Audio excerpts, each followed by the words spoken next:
in this video I will be trimming a door as well as building a cutting guide for my circular saw. This door has been like this for the last year. I've been kind of lazy on it. As you can see, it does scratch the hardwood. It's so tight. Dog hair gets stuck underneath this thing and it's difficult to even get that out. It's like really flush tight to the floor. Not sure why that is. It seems to be pretty uniformly tight to the floor, so it's not like there's a high spot. You see a couple of the scratches. These guys are pretty deep right here.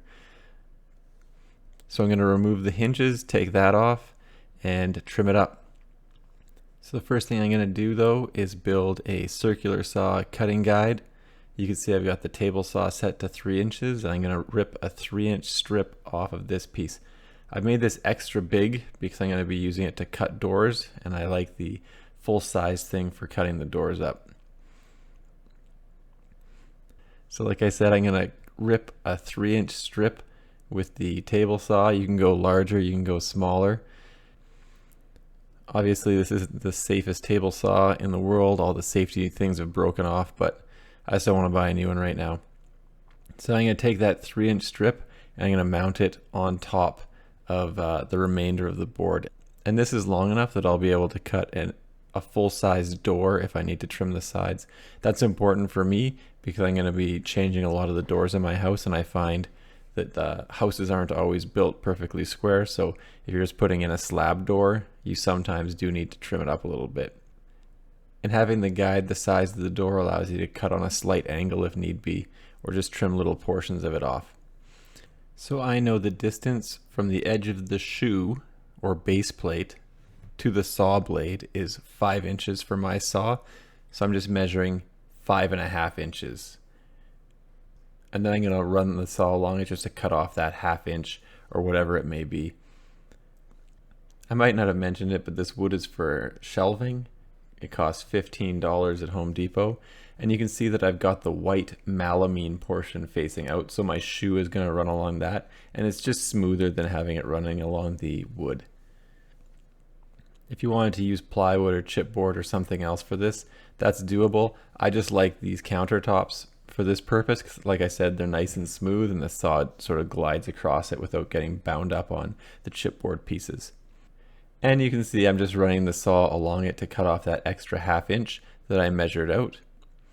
And you can also see that I've left a portion on the back side of the cutting guide, and that's so that I could put the clamps on it without the saw impacting it. You can see the electric motor of the saw sort of hangs over your cutting guide, and what I found is if you make that cutting guide too small or you don't have enough room for your clamps, then the electric motor of the saw can actually run into your clamp. So just be cognizant of that and make sure you have enough material on the back side that you'll still be able to do clamps. And there you can see, like I said, it's 5 inches from the edge of the base plate or shoe to the saw blade, so that's what it's going to be right down the line. I'm going to cut off 1/2 of an inch, and you can see that I've put tape on it, and that's just to try to keep the door from splitting.